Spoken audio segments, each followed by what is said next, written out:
Universitario ya comenzó. Bienvenidos televidentes de TV UGED.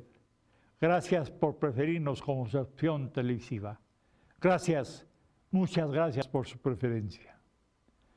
Quehacer Universitario tiene como propósito reflexionar sobre lo que hemos hecho para consolidar un imaginario compartido partiendo de nuestros orígenes liberales juaristas. Es un programa que rescata, a través de testimonios, las vivencias que en diferentes espacios y tiempos trazan las líneas ricas, las líneas de nuestra rica y fecunda historia, tanto universitaria como del estado de Durango. Esa es nuestra universidad, universalidad de pensamientos y credos. Y nuevamente hemos invitado, por el tema de la patria, el mes de la patria, al escritor, periodista y crítico literario Óscar Jiménez Luna, y vamos a dar el tema La suave patria, el poema nacional de Ramón López Velarde. ¿Lo ha escuchado? ¿Se acuerda de él? Vamos a ver la intensidad de estos momentos tan bellos dentro de nuestra historia. Pues bienvenido, Óscar. Don Víctor, gracias nuevamente por invitarme, gracias a TV UGED, a este excelente equipo de trabajo que hace realmente una labor encomiable en favor de la cultura y del rescate de nuestros valores más importantes. Ha dicho usted algo muy importante, don Víctor, en su presentación. La suave patria es una suma de esos momentos bellos que han quedado en la memoria escrita de nuestro país. Siempre en el mes de septiembre, pues vuelven a tomar un nuevo brío, pues la pieza musical del Huapango de Moncayo, México creo en ti. Son poemas que nos hablan de ese México en imágenes, en estampas, y la obra maestra, la pieza mayor de la lengua escrita es La suave patria del vate zacatecano Ramón López Velarde. Mucho de lo que dice este escritor tiene que ver con nosotros, los duranguenses. ¿Por qué? Porque somos vecinos. Entonces, cuando él hace la descripción de los cielos, por ejemplo, pues uno recuerda los cielos también de durangueños. Y de alguna manera es un poeta que está muy cerca de nosotros, de nuestra sensibilidad norteña, de las costumbres que rescata. Hay una asociación con todos estos estados, evidentemente, que llevan una cultura más o menos parecida. Ramón López Velarde nació en 1888 en Jerez, Zacatecas, y pronto residió en la Ciudad de México. Fue un poeta reconocido, precoz, digo yo precoz porque ya sus primeros libros hablan de una madurez, son libros de un joven, porque lamentablemente, como sabemos, López Velarde vivió solamente 33 años.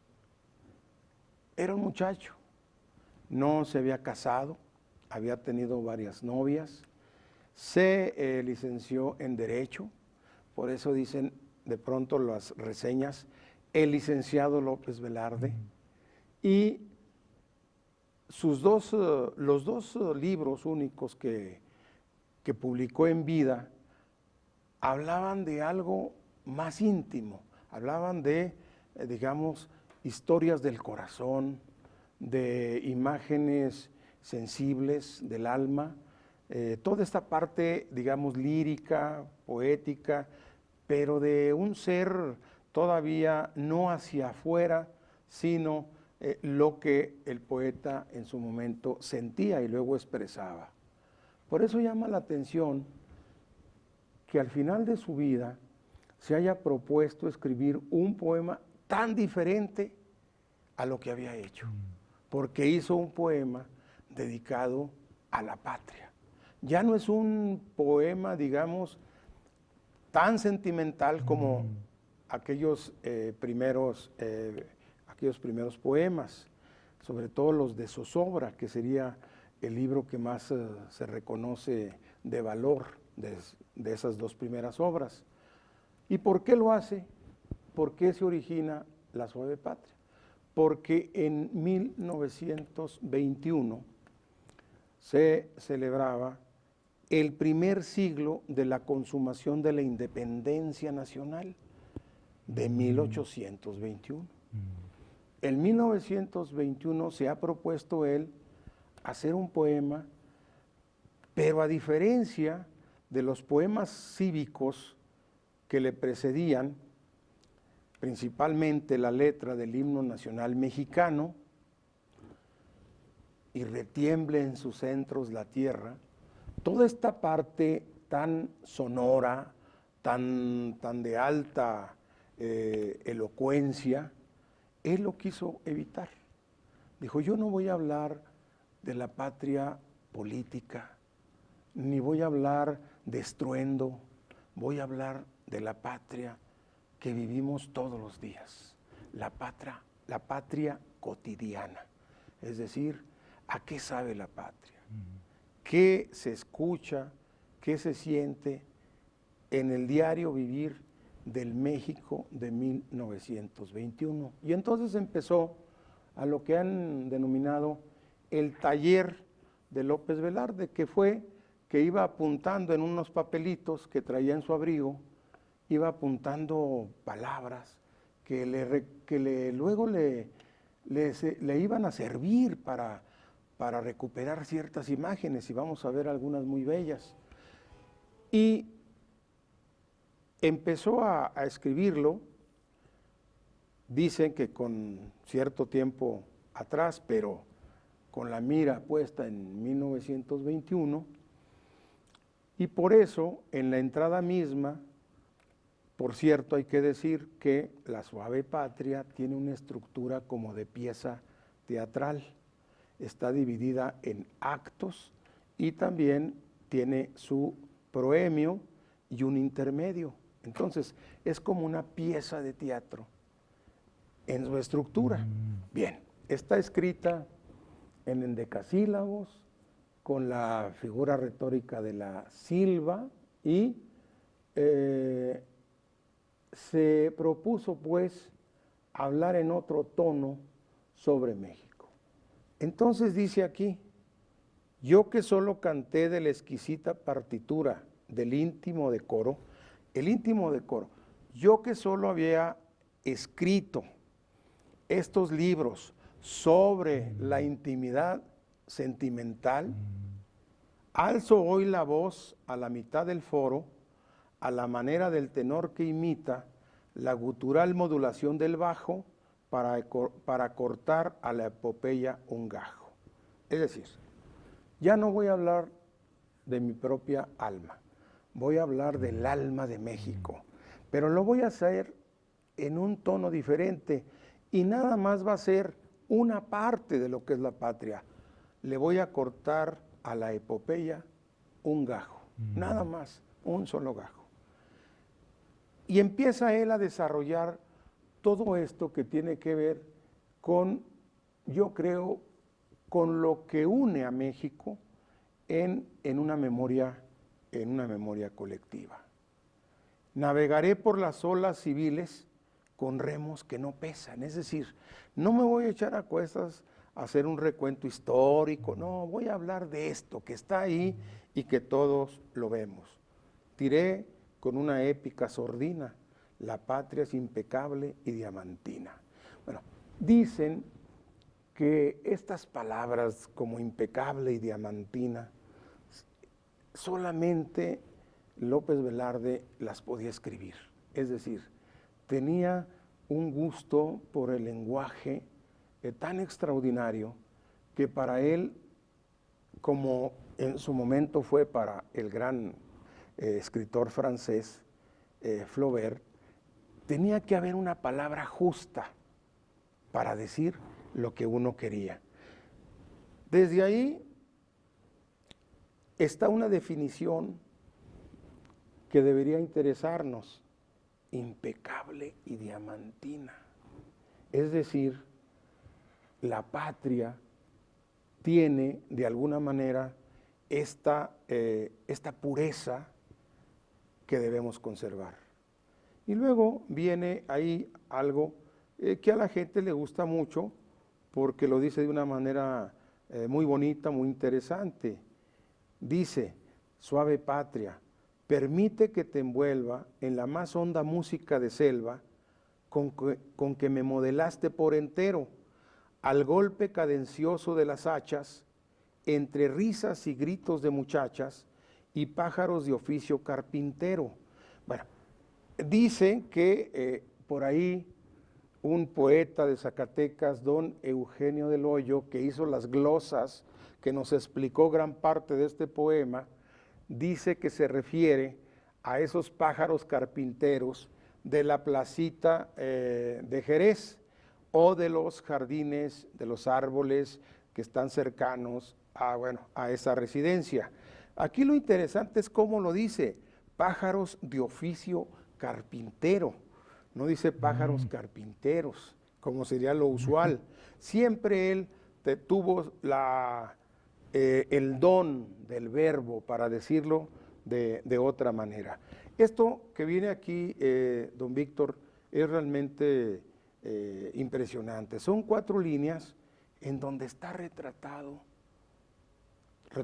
dice algún crítico, toda la geografía de México en 4 versos. Dice: patria, tu superficie es el maíz, tus minas el palacio del rey de oros, y tu cielo las garzas en desliz y el relámpago verde de los loros. Precioso, precioso, porque dice: ese es el color de tu territorio, el color del maíz. Ahí están esas minas, que son, de una manera muy bella, lo dice, el palacio del rey de oros. Y luego aparece todo lo que tiene que ver con las largas, las hermosísimas costas de México, y tu cielo, las garzas en desliz, todos los mares. Y el último verso dice, alude por supuesto a la parte del sur de la selva, y el relámpago verde de los loros. La selva, las costas, el territorio, todo en un retrato de una estrofa. López Velarde era católico y mucho de lo que él escribió tenía alusión, por supuesto, a ese mundo. Pero tenía ese don, como he dicho, para trasladar su mundo católico a ciertas imágenes de la religión, pero, por supuesto, ya con el tratamiento de la poesía. El niño Dios te escrituró un establo, y los veneros del petróleo el diablo. Es decir, el niño Dios quiere que seamos cuidadores de ganado, por eso te dejó un establo, que seamos agricultores y que no nos metamos en ese problema de la industria del petróleo, de la industria en general, porque eso va a cambiar a la patria, esa parte. Esa era la visión de él. Siempre dice, patria, tu mutilado territorio, ¿sí? Perdimos la mitad, mutilado territorio con Estados Unidos. Se viste de percal y de abalorio. El percal es una tela que no es tan cara, que es humilde, y el abalorio ya sabemos que tampoco es una joya, pero simula una joya. Entonces dice, se viste de percal. Y eso es interesante, don Víctor, porque todavía lo vemos. La gente en México tiende a estar bien vestida, le gusta vestir bien y a veces no con, digamos, con un vestuario, con unos vestidos caros, no. Lo importante es, digamos, el brillo, el avalorio y la tela que también simula, como el percal, a una tela fina. Bueno, tenemos la humildad, diría López Velarde, pero tenemos la humildad de vestir bien, de lucir bien. Esa parte, yo no sé si todavía, esa sería una buena pregunta, don Víctor. ¿Qué tanto nos queda de este poema? ¿Qué tanto sobrevive de lo que vivió López Velarde? Si todavía tenemos ese gusto por vestirnos lo mejor que podemos. Y yo lo veo, si me permite, don Víctor, en esta costumbre, mire, en los trabajos, generalmente las compañeras, los compañeros, se visten, vamos a decir, en abonos de fiado, pero se visten bien. Otra vez, la humildad. Si no hay el dinero para comprarlo de contado, bueno, vamos a buscar la manera, pero nos vamos a vestir bien. Y no vamos a tener un par de zapatos, vamos a tener 3 o 4. En el caso de las señoras, de las muchachas, bueno, estamos hablando de otro número mayor de zapatos, ¿no? Que bueno, pero es que el lucimiento, el decoro, diríamos, en el mejor sentido de la palabra, sigue esa parte todavía viva. Hay una línea que dice, suave patria, tu casa todavía es tan grande que el tren va por la vía como aguinaldo de juguetería. Sí. Cuando uno va en el autobús, sobre todo se da cuenta de que todavía hay una inmensidad de territorio por ocupar, por habitar.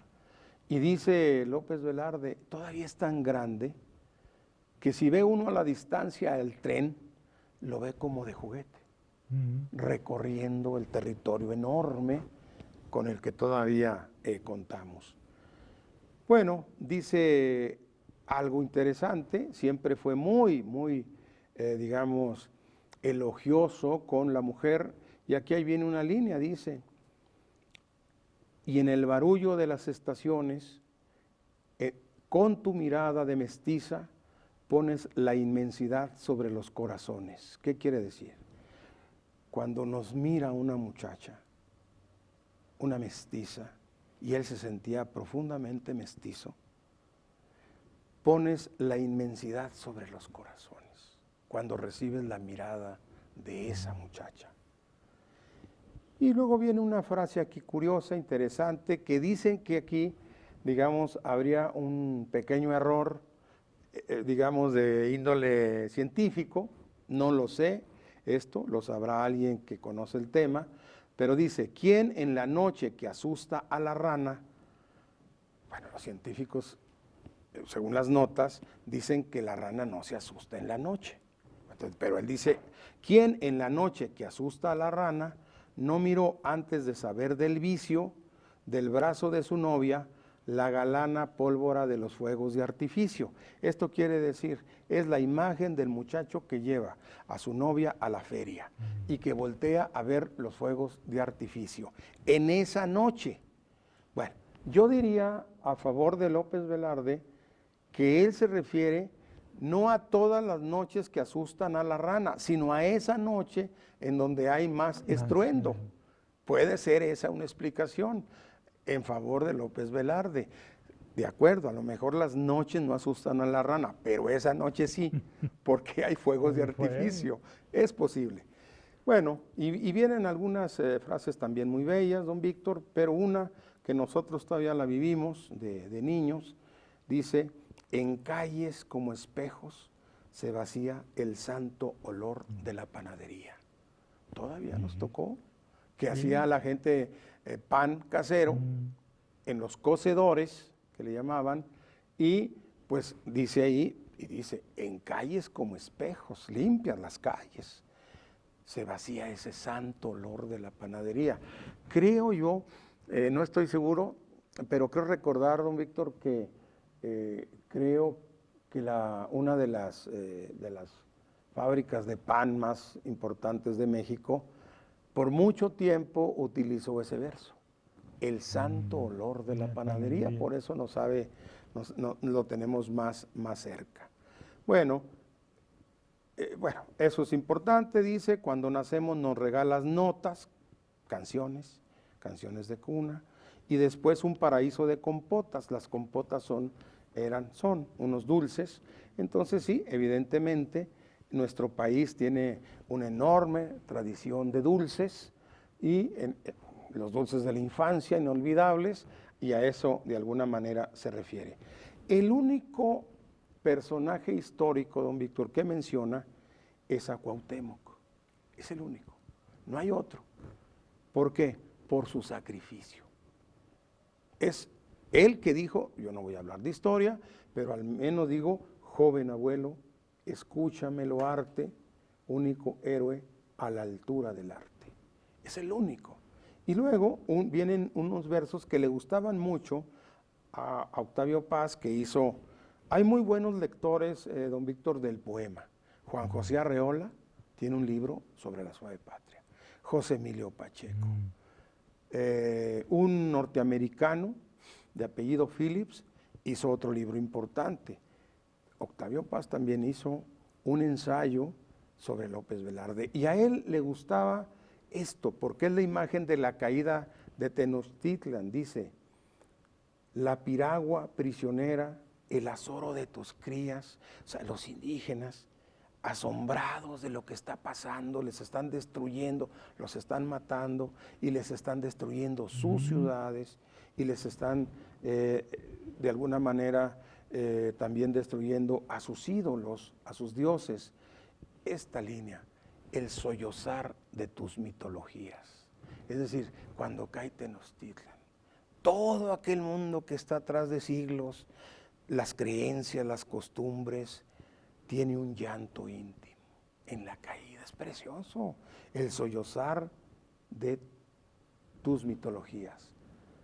Los ídolos a nado, ¿sí? Ya cuando cae, que bueno, escapan, se mueven, los que han quedado en la sobrevivencia. Y más adelante, en el segundo acto dice, suave patria, tú vales por el río de las virtudes de tu mujerío. Es decir, México vale por la virtud de la mujer. Por eso es porque vale este país. Bueno, importantísimo, ¿no? Por ahí hubo un político que lo dijo de otra manera, y así le fue. En lugar de mujerío dijo viejerío. Se le olvidó la palabra exacta. Creo que no fue con mala intención, pero no le fue bien. No, es la virtud de tu mujerío. Y lo sabemos que siempre la mamá tuvo una importancia capital. Las bases del La hogar.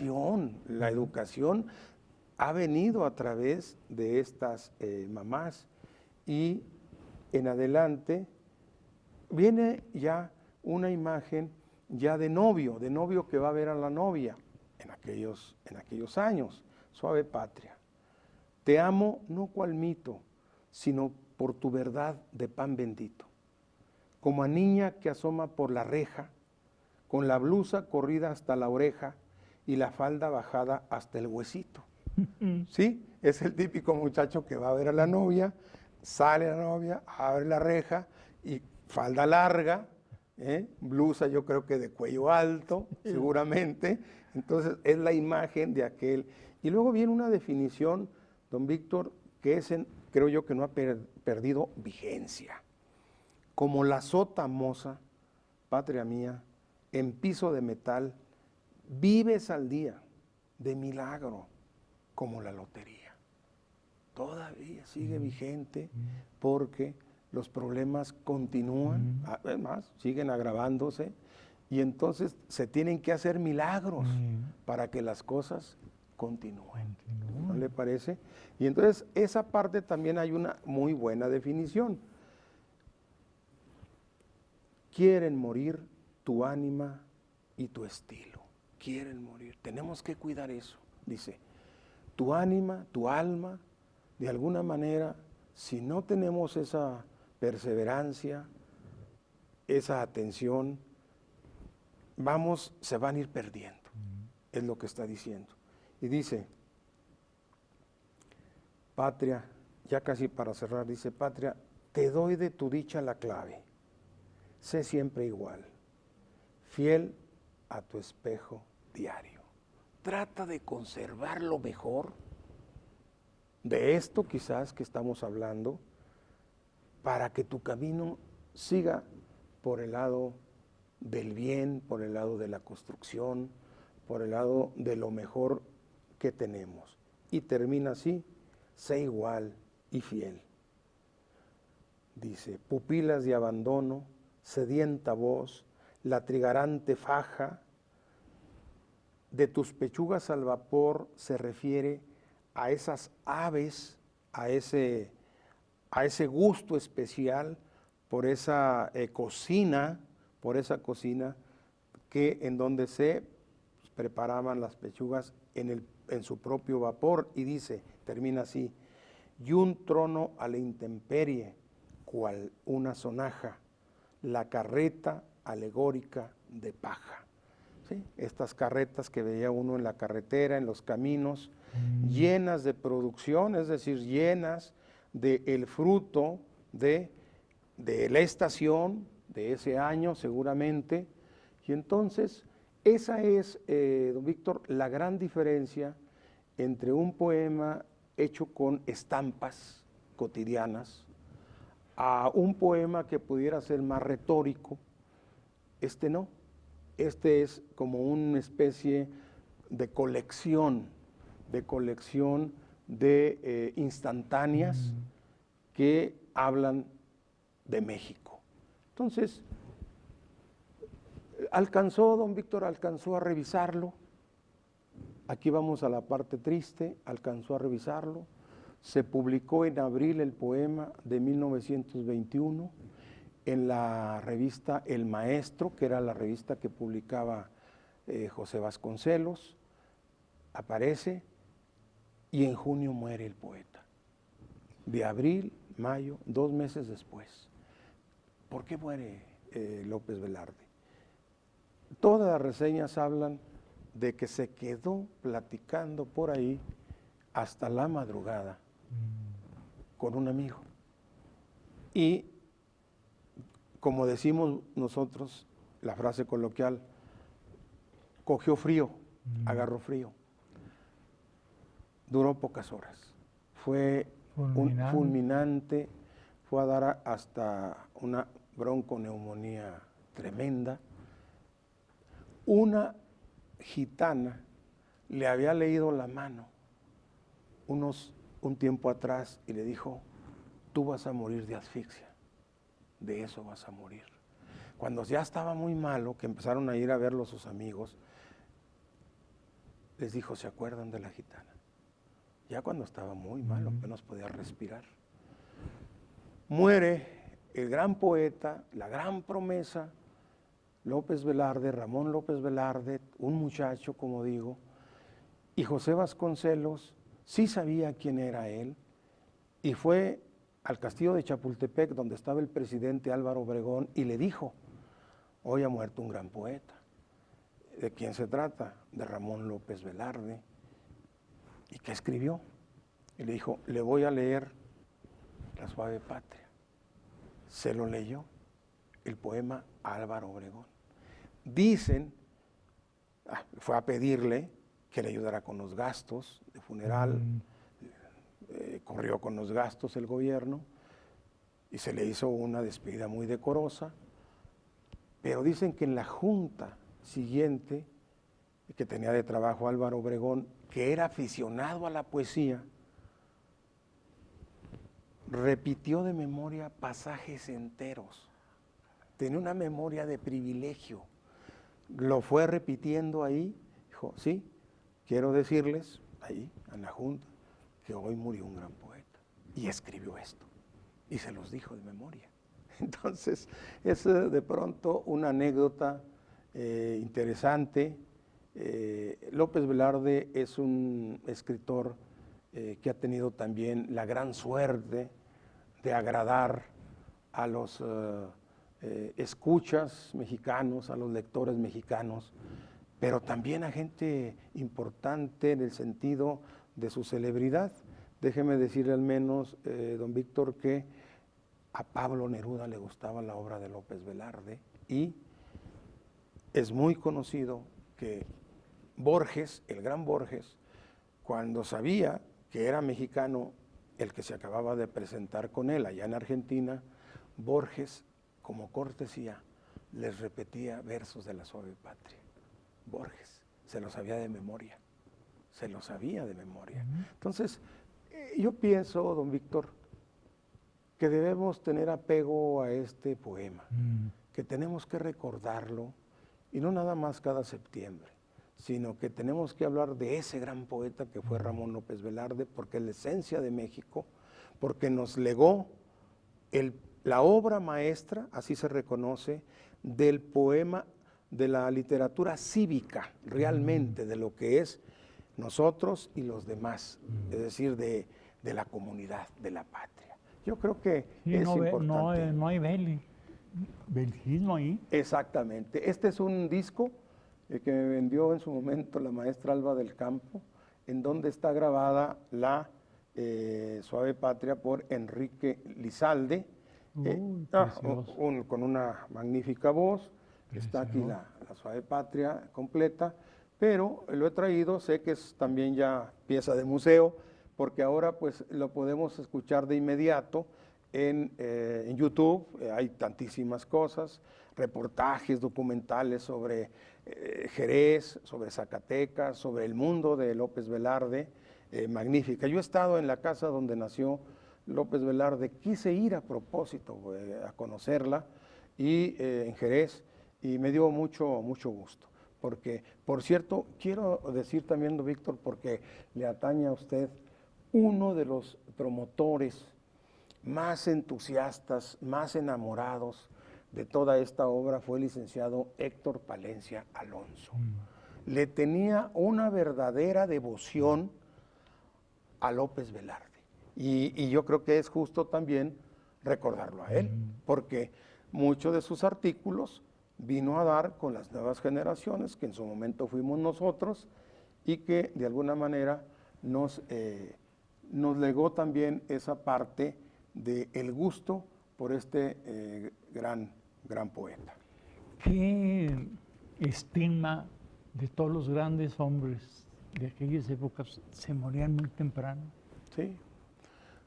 Sí, yo... También nos revuelta. Sí, muy... Los grandes hombres nuestros se nos mueren muy temprano. No llegan a la ancianidad. No. Era así como cierto patrón. Quizás mucho tendrá que ver con los sistemas de salud, con los cuidados, con muchas cosas, pero sí, es muy lamentable. 33 años, caray, es muy poco. En su mejor época creando. En la mejor época de él, dejando una obra maestra. Todavía conmueve, don Víctor, que en el abrigo que traía esa noche, o esos días, le encontraron los papelitos con muchas de las palabras que acabamos de oír. Palabras clave, que él las utilizó para la gran... El otro texto, nada más decirlo, Novedad de la Patria, está en prosa, y es, haga de cuenta, que el complemento perfecto de La Suave Patria, porque habla de lo que piensa López Velarde, de lo que es México, de lo que es su país, pero ahí sí, visto como reflexión. Entonces son dos textos, Novedad de la Patria y La Suave Patria, que por cierto, el manuscrito, iba a traer el libro, el manuscrito de La Suave Patria está en la Academia Mexicana de la Lengua, de puño y letra. Así es. Uy, pues. Una joya. Una joya, qué grandes datos. que es Así gran es. para nuestro público que sepa de documentos, de personajes, Así es. de obras. Pues muchas gracias nuevamente, Óscar Jiménez Luna, por su estancia aquí en TV UGED, porque de alguna u otra manera, pues todos estos conocimientos que nos hace llegar a nuestra juventud, a nuestros maestros, a la sociedad en general a la cual nos Así debemos, es. enriquecen. Y que ayuda a no perder esa patria. Exacto. Exactamente. Pues muchas gracias, estimados televidentes, por permitirnos entrar a sus hogares, a sus centros de trabajo, a sus vehículos. Quehacer Universitario ya terminó. Su servidor, Víctor Samuel Palencia Alonso, conductor de este programa, les envía un saludo fraterno con los deseos de salud y bienestar. Hasta la próxima. Muchas gracias.